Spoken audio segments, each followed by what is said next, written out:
સુરતના જાગૃત નાગરિકને ચોક્કસ માહિતી મળી હતી કે સુરતના શેખ નાઝમુદ્દીન સાબુદ્દીન એ પાલનપુરના વિવિધ ગામોમાંથી મોટા પાયે બકરા ખરીદી કરી તેને ક્રૂરતાપૂર્વક બાંધી હેરાફેરી કરી રહ્યો છે।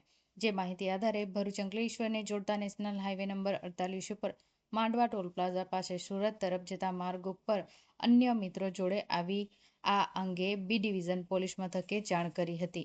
જ્યારે ચોક્કસ માહિતી આધારે ટ્રક આવતા પોલીસે તેને રોકી તલાશી લેતા અંદર ક્રૂરતાપૂર્વક કોઈ પાણી કે ઘાસચારાની વ્યવસ્થા વગર અને હવા ઉજાસ વગર બાંધેલા બકરા નજરે પડ્યા હતા। જે અંગે જરૂરી આરટીઓના નિયમ અનુસાર પશુ પરિવહનનું પરમિટ ચાલક પાસે માંગતા તે ગલ્લા તલ્લા કરવા લાગ્યો હતો। તેમજ કોઈ આધાર પુરાવા ન રજૂ કરતા પોલીસે 45 બકરા મુક્ત કરાવ્યા હતા। તેમજ ટ્રક ચાલક ઇલિયાસ ખાન દિલાવર ખાન જાડેજા તેમજ સુરતથી મંગાવનાર અને પાલેજ ખાતેથી ભરી આપનાર સુરતના શેખ નાઝમુદ્દીન સાબુદ્દીનની ધરપકડ કરી વધુ તપાસ શરૂ કરી હતી।